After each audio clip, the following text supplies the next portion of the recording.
계속해서 수요 예배 시간에 우리 출애굽기 말씀을 살펴보고 있습니다.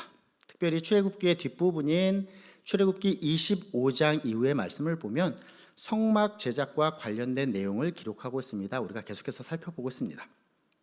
청색, 자색, 홍색 실과 수대양의 가죽과 해달의 가죽으로 또 조각목과 순금으로 몇 규빗 몇 규빗이 되고 몇 개의 개수 각각의 개수가 이러하니와 같은 내용들로 오늘 본문에서 기록하고 있는 성막들 뿐만 아니라 안에 있는 지성소의 어떠한 언약궤, 또 성소 안에 있었던 떡상과 등잔대와 분향단, 오늘 본문에서 우리가 살펴볼 번제단과 물두멍, 성막들에 있는 것들이죠. 그리고 제사장과 관련된 어떠한 예복과 여러 가지 내용들, 이러한 내용들을 함께 살펴보는 쉽지 않은 고난의 길을 우리가 잘 걸어왔습니다. 그러나 그 안에 담긴 귀한 의미들을 깨닫는 유익의 길 또한 되셨으리라 믿습니다. 그러시죠? 오늘 본문 출애굽기 38장 말씀은 이제 성막 제작의 마지막 내용을 기록하고 있습니다. 남겨진 출애굽기 39장의 말씀은 이제 제사장과 관련된 물품의 제작 그리고 성막의 역사가 마침내 완성되었다라고 하는 내용이 39장의 내용이고, 출애굽기의 마지막 40장의 내용은 성막을 봉헌하며 그 성막의 여호와의 영광이 충만함에 대하여서 기록하고 있습니다. 이제 거의 다 달려오셨습니다. 오늘 본문의 말씀 살펴볼까요? 본문으로 들어가서 출애굽기 38장의 말씀, 번제단과 물두먹 또 성막 울타리를 만드는 앞부분의 내용과 뒷부분 성막 재료의 물자 목록을 기록하는 내용, 이처럼 앞부분과 뒷부분 두 부분으로 나누어 볼 수 있는데요. 오늘 먼저 본문의 뒷부분의 내용입니다. 21절로 마지막 31절 말씀에서 기록하고 있는 성막 재료의 물자 목록을 기록하는 내용 먼저 살펴보도록 하겠습니다. 단락을 시작하는 21절 말씀인데요. 우리 같이 한번 앞에 스크린도 보시면서 읽어보도록 하겠습니다. 읽습니다. 성막 곧 증거막을 위하여 레위 사람이 쓴 재료의 물목은 제사장 아론의 아들 이다말이 모세의 명령대로 계산하였으며 라 기록합니다. 성막 재료의 이 물자의 목록과 또 그 양을 제사장 아론의 아들이었던 이다말이 계산하였다, 모세의 지시대로 계산하여서 기록하였다라고 하는 내용입니다. 그리고 24절 이후의 말씀을 보면 성소 건축의 비용을 기록하고 있는데, 24절 말씀을 보니 성막 건축의 금이 모두 29달란트 730세겔이 사용되었다라고 기록합니다. 감이 잘 안 오시죠?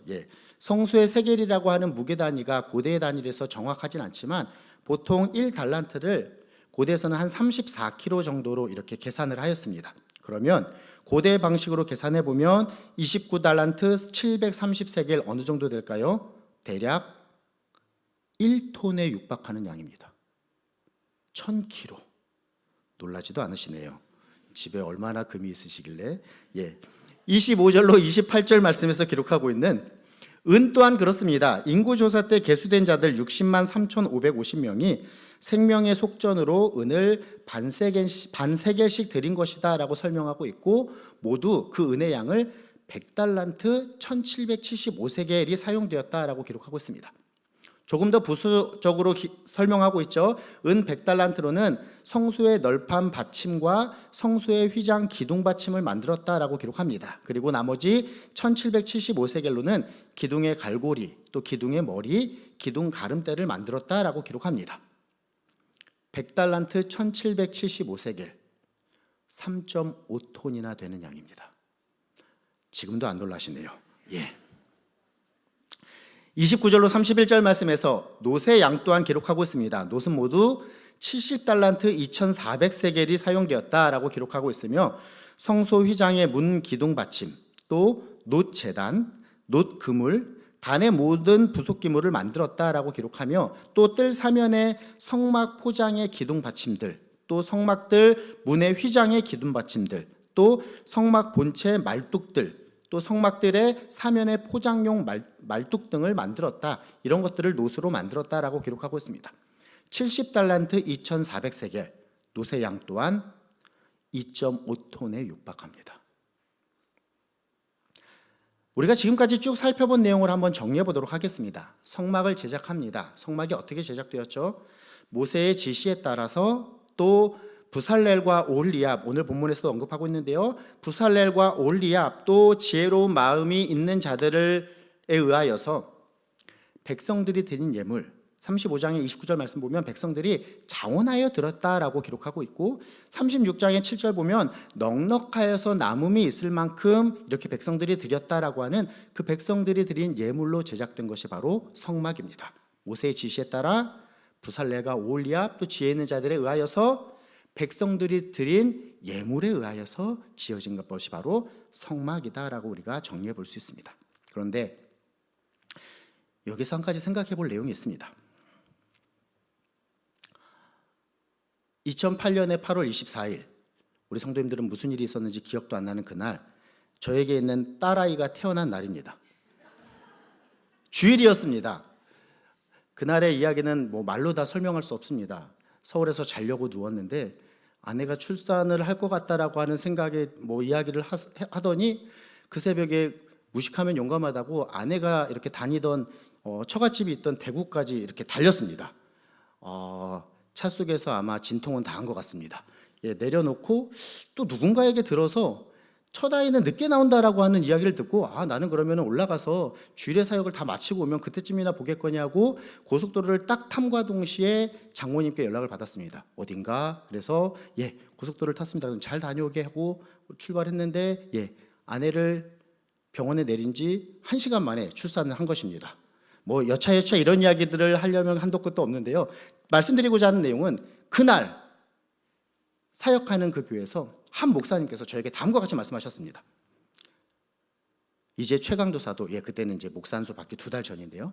이제 최강도사도 부모로서 하나님의 마음을 더 잘 알겠네라고 말씀하셨습니다. 그 말씀을 하신 것이 지금도 우리 성도님들께 이야기 드릴 정도로 굉장히 제 뇌리에 제 마음에 딱 새겨졌습니다. 그리고 그 목사님의 이야기와 같이 부모가 되어 보니 이전보다 아버지 되신 하나님의 마음이 어떠실까를 조금은 더 깊이 있게 깨닫는 것 같습니다. 우리 성도님들도 그러시는지요? 또 부모가 되어 보니 다음과 같은 조금은 유치한 깨달음도 얻게 된 것 같습니다. 하나의 예를 말씀드립니다. 어렸을 때 저는 이렇게 부모님께서 용돈을 주신다든지, 특별히 명절이 되면 무슨 일이 벌어집니까? 친지와 친척분들이 이렇게 거액의 용돈을 주시잖아요. 그 용돈을 내가 받기에 합당한 것이라고 생각했습니다. 왜? 나는 예쁘니까, 우리 집에 장남이니까 라고 생각하면서 동생들보다 조금이라도 더 챙겨주는 것을 아주 당연시 여기며 너무나도 당연하게 그 돈을 내 돈이라고 여겼습니다. 그런데 부모가 되어보니 어떠신가요? 저만의 일은 아닐 것 같습니다. 아이에게 주는 용돈은 어떻습니까? 사실 제가 교회에서 받은 사례에서 일정 부분을 떼어서 아이에게 주는 것입니다. 무슨 말을 드립니까? 결국 부모의 돈입니다. 동의하시나요? 마찬가지입니다. 아이가 명절에 받는 돈 또한 마찬가지입니다. 제가 부모님께 명절이라고 이렇게 드리면 그 돈이 돌고 돌아서 할아버지 할머니가 손주에게 주시는 그와 같은 이렇게 돌고 돌미 명절에 있습니다. 제가 남동생의 아이들 조카에게 주면 그 돈은 또 이렇게 넘어와서 또 제 딸아이에게 주는 이런 일들이 저희 집안에서는 벌어지곤 합니다. 우리 성도님들의 집안에서도 이런 일이 벌어지리라 생각이 됩니다. 말씀드리는 내용은 이것입니다. 오늘 우리가 말씀을 통해서 깨닫게 되는 첫 번째 교훈을 이러한 내용을 통해서 발견하게 됩니다. 내가 하는 것 같지만 모든 일을 행하시는 분은 하나님이시다. 한 가지 더 살펴볼까요? 내 것이라 생각한 것 또한 하나님께서 나에게 주신 하나님의 것이다 라는 사실을 부모가 되어보니 조금은 더 깨닫게 됩니다. 우리가 앞서서 성막 건설에 대하여서 정리해보며 생각해본 내용이 무엇입니까? 성막은 모세의 지시에 따라서 또 부살렐과 오홀리압 또 지혜로운 마음이 있는 자들에 의하여서 백성들이 자원하여 넉넉히 드린 예물로 성막이 지어졌다라고 우리가 정리해 보았습니다. 그런데 조금은 더 깊이 있게 생각해 볼까요? 성막은 어떻게 지어졌습니까? 모세의 지시에 의해서 지어진 성막은 사실 그 이전에 하나님께서 모세에게 말씀하여 이르신 내용을 모세가 이스라엘 백성에게 지시한 대로 지어진 것이 바로 성막입니다. 제가 이전 본문 출애굽기 31장을 설교하면서 설교의 제목을 여호와의 말씀대로라고 정하였습니다. 그 내용대로 성막 건설을 하나님께서 모세에게 명하신 그 모든 각 단락을 시작하는 표현들이 바로 여호와께서 모세에게 말씀하여 이르시되였습니다. 모세의 지시에 따라 세워진 성막이지만 사실 그 이전에 무슨 일이 있었습니까? 하나님께서 먼저 모세에게 말씀하여 이르신 내용대로 모세의 지시에 따라 성막이 세워졌다라는 사실을 우리가 깨닫게 되는 것이죠. 우리가 계속해서 살펴보고 있는 출애굽기 25장 이후의 이 내용, 기록에 대한 내용의 구조를 살펴보면 이렇습니다. 출애굽기 25장부터 31장까지는 사실 하나님께서 먼저 성막 건설에 대하여서 모세에게 말씀하여 이르신 내용을 기록하고 있습니다. 그리고 이제 36장 이후로는 그 내용에 기초하여서 그 지시하신 내용에 따라 성막을 건설하였다라는 내용을 기록하고 있는 것입니다. 이런 관점을 갖지 못하면 뭔가 앞에서 했던 내용을 또 이야기하는 것 같은데 라고 생각하시지만 하나님께서 모세에게 말씀하여 이르신 대로 출애굽기 36장 이후에서 직접 만들었다라는 내용으로 연결이 됩니다. 모세의 지시에 따라 건설된 성막, 하나님께서 모세에게 말씀하여 이르신 내용대로 모세의 지시에 따라 건설된 것이다 라고 우리가 정리해 볼 수 있는 것이죠. 부살엘과 오홀리압 또 지혜 있는 자들에 의하여서 지혜로운 마음이 있는 자들에 의하여서 건설된 성막 또한 마찬가지입니다. 내용이 어떻습니까? 사실 여호와께서 이들을 지명하여 부르시고 하나님의 영을 이들에게 충만하게 하여서 성령 충만하게 하여서 지혜와 총명과 지식과 여러 가지 재주로 정교한 일을 연구하게 한 자들이 바로 부살렐과 오홀리압과 또 지혜로운 마음이 있는 자들입니다. 부살엘과 오홀리압과 지혜 있는 자들에 의하여서 지어진 성막인 것 같지만 이들을 먼저 지명하여 부르시고 이들로 하여금 성령 충만케 하시며 감당할 수 있는 지혜와 총명과 지식과 여러 가지 재주로 이 정교한 일을 가능하도록 하신 분, 이들로 하여금 성막 건설을 가능하게 하신 분 누구십니까? 바로 여호와 하나님이시다라는 사실을 우리가 깨닫게 됩니다. 한 가지 더 살펴볼 수 있죠. 성막은 백성들이 드린 예물로 지어졌다라고 기록합니다. 백성들이 자원하여서 드린 예물, 넉넉하게 바친 예물이다라고 성경이 기록하고 있습니다. 그런데 한 걸음 더 깊이 우리가 나아가서 생각해 볼 때에 이것 또한 하나님께로부터 온 하나님께서 가능하게 하신 것이었습니다. 광야 생활 가운데 있었던 이스라엘 백성들이 하나님을 향한 사랑과 헌신으로 자원하여서 넉넉하게 드린 예물, 이들이 광야에서 이런 것들을 어떻게 구할 수 있었을까요? 사실 이 예물은 하나님께서 이스라엘 백성으로 하여금 애굽에서 많은 재물들을 가지고 나올 수 있도록 하셨기 때문에 가능한 일이었습니다. 우리 한번 살펴볼까요? 출애굽기 12장 35절 36절 말씀입니다. 우리 같이 한번 앞에 스크린에도 있으니 함께 읽어보도록 하겠습니다. 읽습니다.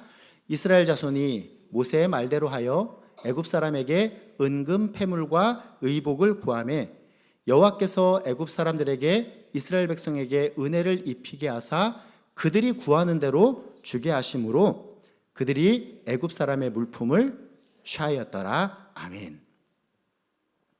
급하게 출애굽하는 그 상황 가운데서도 하나님께서는 어떠한 장치를 만들어 놓으셨습니까?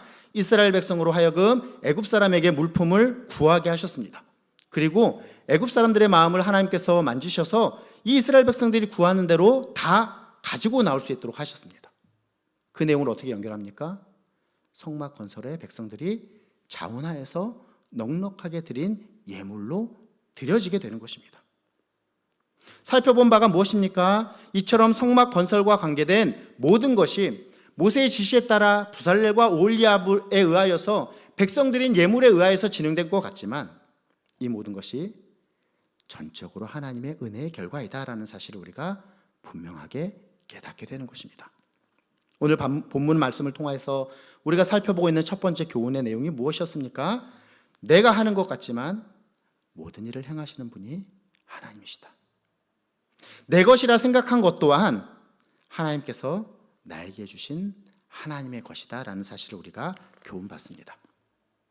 사랑하는 성도 여러분, 이러한 하나님의 주권을 인정하는 삶을 살아가시는 우리 모두가 되기를 간절히 소망합니다. 내가 살아가는 것 같지만 내가 아닌, 내가 주인공으로 살아가는 삶이다라고 생각할 수 있지만 내가 아닌 우리 하나님을 최고의 권위자로 모시면서 살아가는 삶.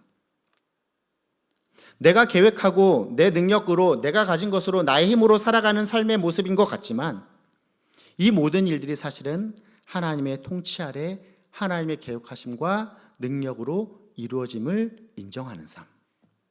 이와 같이 전적으로 하나님을 믿는 그 믿음으로 살아가는 하나님의 주권 아래에서의 삶을 살아가는 저와 이 자리에 계신 우리 모든 성도님들 되시기를 간절히 소망합니다. 우리가 한 가지 더 여기서 생각해야 할 사실은 이것입니다.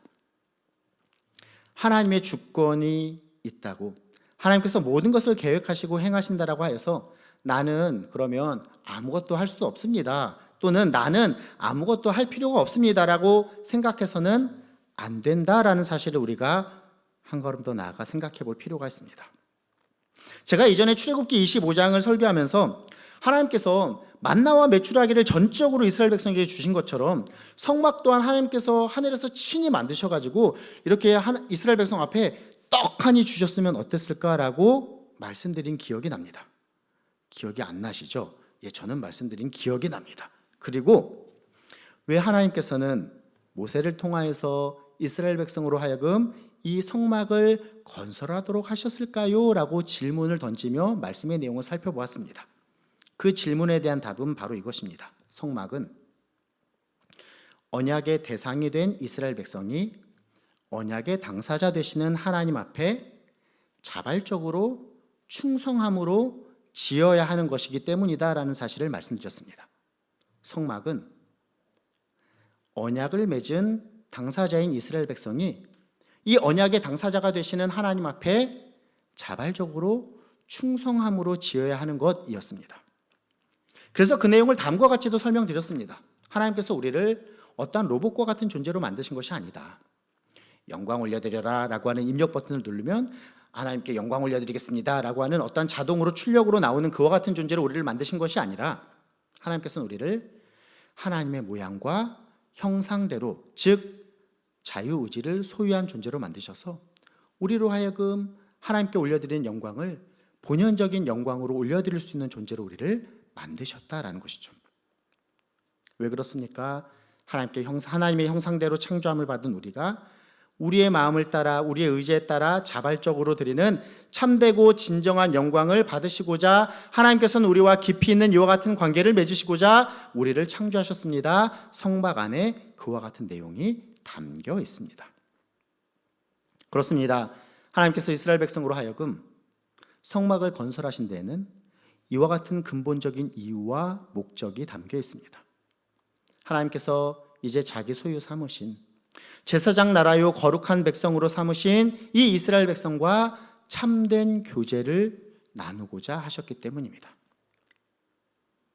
우리가 오늘 본문에서 남겨진 부분으로 살펴보고자 하는 내용이 이러한 교훈을 잘 우리에게 설명하여 줍니다. 본문의 앞부분 출애굽기 38장 1절로 8절 말씀을 보면 성막들의 번제단과 물두멍을 만들라라고 명하십니다. 이 번제단과 물두멍을 만드신 이유가 바로 하나님께서 이스라엘 백성과 참된 교제를 나누시고자 하셨기 때문입니다.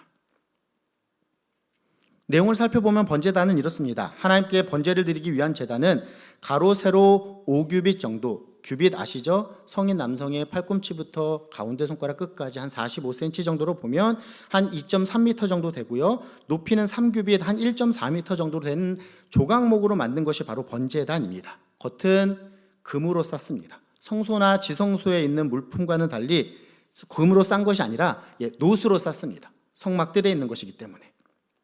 그리고 하나님 앞으로 나아가기 위해 장막문으로 들어온 제사장들은 가장 먼저 이 번제단을 거쳐야 했습니다. 번제단, 어떠한 역할을 했을까요? 우리가 번제단에 대해서 생각해 볼 때에 피와 불과 뿔에 대하여서 생각해 볼 수 있습니다.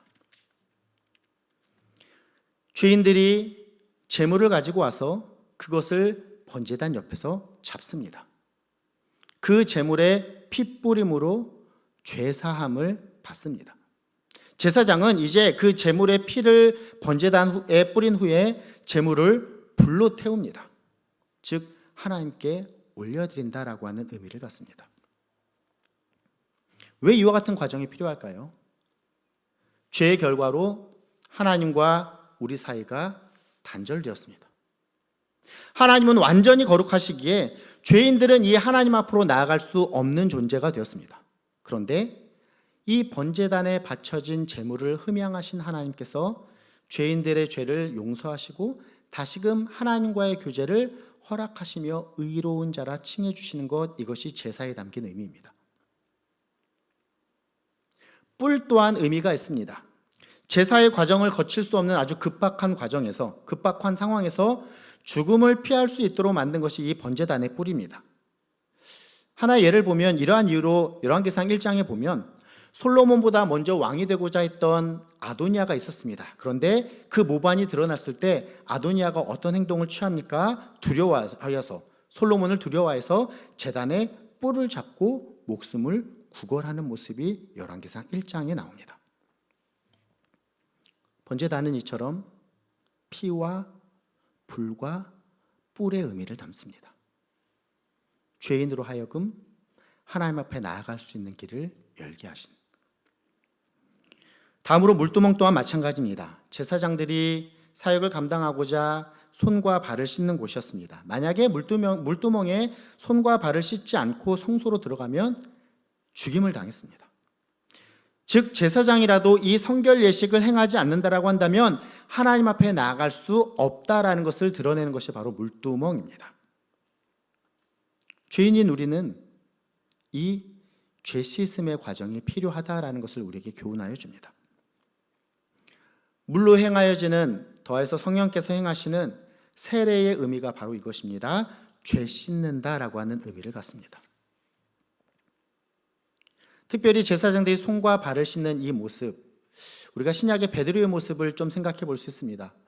예수님께서 이렇게 손발을 씻기실 때에 저는 다 씻어 주십시오 할 때 다 씻김을 받은 사람에게는 필요 없다, 손발을 씻을 필요가 있다라고 이야기하는, 예수 그리스도를 믿어 구원함을 받은 의로운 자가 되었지만 우리의 실제적인 모습이 어떻습니까? 매일매일의 일상에서 크고 작은 죄들을 계속해서 범하는 죄인이기에 우리 또한 죄를 자백하고 회개하는 이 물두멍에 담긴 의미가, 그 은혜를 경험하는 필요가 있는 자들이다라는 것을 깨닫게 됩니다.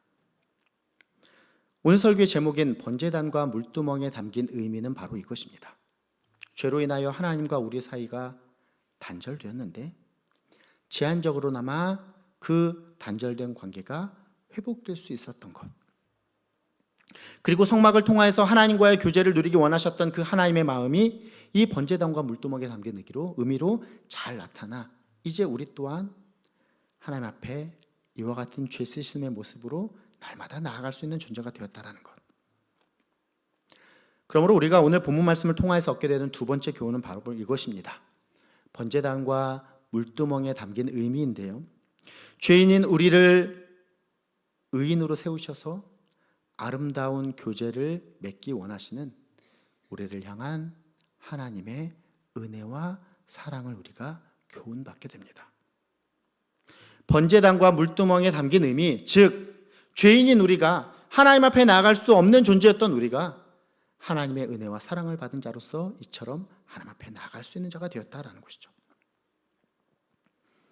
하나님께서는 이처럼 택하신 이스라엘 백성과 관계 맺기를 원하셨습니다. 죄로 인하여서 하나님과의 관계가 단절되었던 그들을 향하여서 이 성막을 세우게 하셨고, 또 오늘 본문의 번제단과 물두멍에 담기는 이 의미와 같이 하나님께 나아갈 수 있는 존재가 되게 하셨습니다. 그런데 시간이 지나면서 어떠한 일들이 벌어집니까? 이스라엘 백성은 이 하나님과의 관계를 소홀히 여깁니다. 본연의 의미는 잃어버리고 형식만 남게 됩니다. 이 내용을 기록한 한 구절을 살펴보겠습니다. 이사야서 1장 12절 13절 말씀인데요, 우리 앞에 스크린에 있으니 같이 한번 읽어보겠습니다. 너희가 내 앞에 보이러 오니 이것을 누가 너희에게 요구하였느냐? 내 마당만 밟을 뿐이니라. 헛된 죄물을 다시 가져오지 말라. 분향은 내가 가증히 여기는 바요 월삭과 안식일과 대회로 모이는 것도 그러하니 성회에 아울러 악을 행하는 것을 내가 견디지 못하겠노라 라고 말씀하십니다. 하나님께 나아갈 수 있는 이 귀한 장치들을 만들어 주셨는데 형식만 남게 되니 마당만 밟는 모습으로 오히려 그것이 악을 행하는 결과이다. 내가 가증히 여긴다라고 하나님께서 말씀하시는 것입니다. 견디지 못하겠다라고 말씀하십니다. 우리 예수님께서 이 땅에 오셔서 하신 일이 바로 이것입니다. 형식만 남게 된 이 제한적인 것들을 폐하시고 그 의미를 완전히 이루셨습니다. 오늘 본문에서 기록하고 있는 이 번제단과 물두멍에 담긴 의미, 이것을 포함한 성막 전체에 담긴 의미를 예수님께서 완전하게 이루셨습니다. 예수님께서 이 땅에 오셔서 우리 죄를 대신 지시고 십자가에 달려 돌아가심으로 우리는 예수 그리스도의 그 공로에 의지하여 하나님 앞으로 나아갈 수 있게 된 자들이 되었습니다. 제한적으로 어떠한 제사를 통하여서 그때그때마다 하나님께 나아가는 자가 아니라 이제는 예수 그리스도를 믿는 그 믿음으로 구원받은 자가 되어 하나님의 자녀로서 하나님 앞에 담대하게 은혜의 보좌로 나아갈 수 있는 존재가 되었다라는 것이죠. 그렇다면 사랑하는 성도 여러분, 죄인인 우리를 의인으로 세우셔서 아름다운 교제를 누리기 원하시는 그 하나님의 은혜와 사랑을 받은 자로서 합당한 모습으로 살아가고 계시는지요?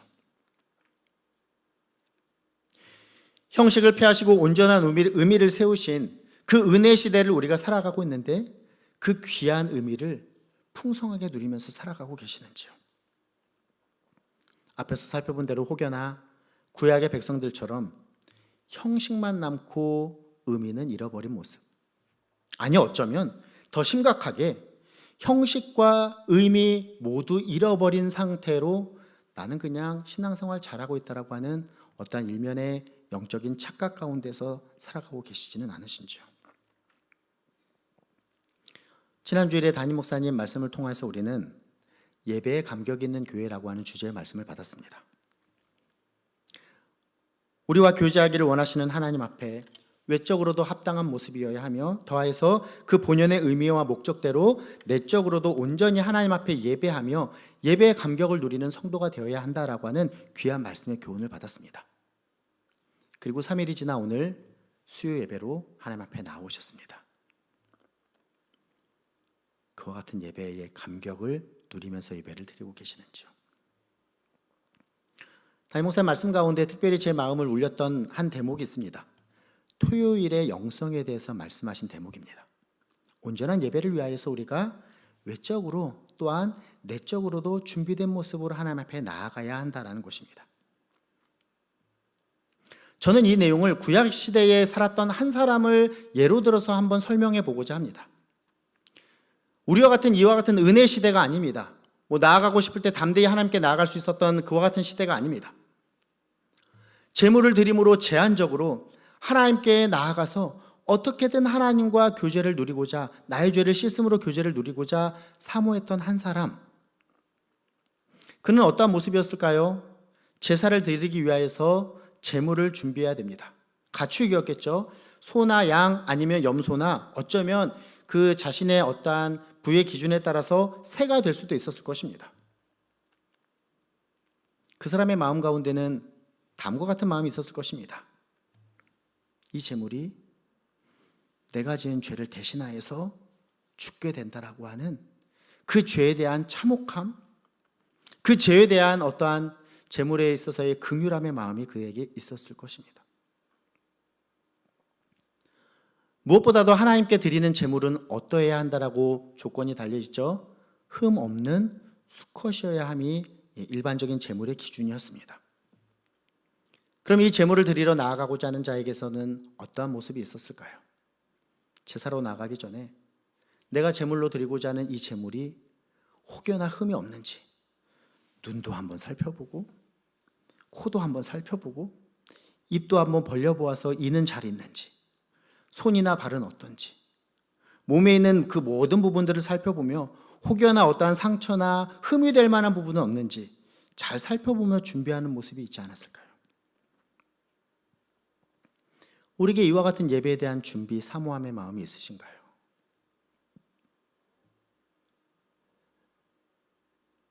저는 목사의 가정에 자녀로 자랐습니다.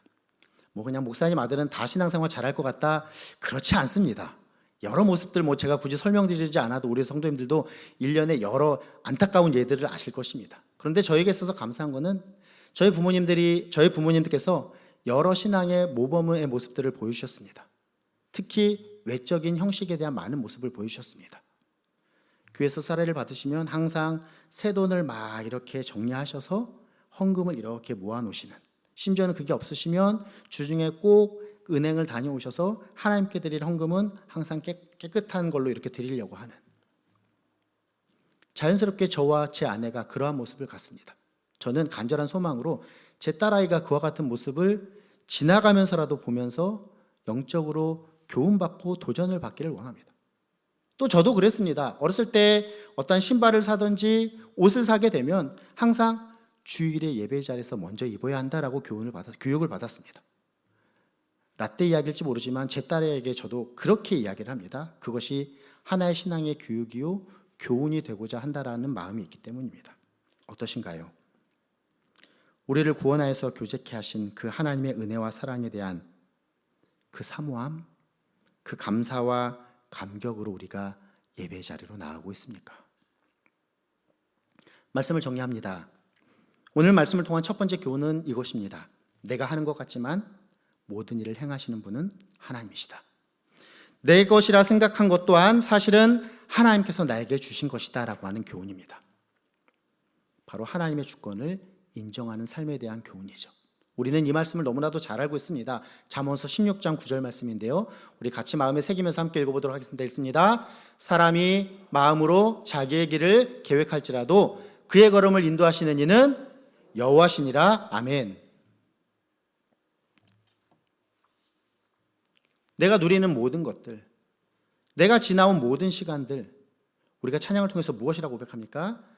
당연한 것 아니라 은혜였습니다 라고 고백하는 것이 바로 이 의미입니다.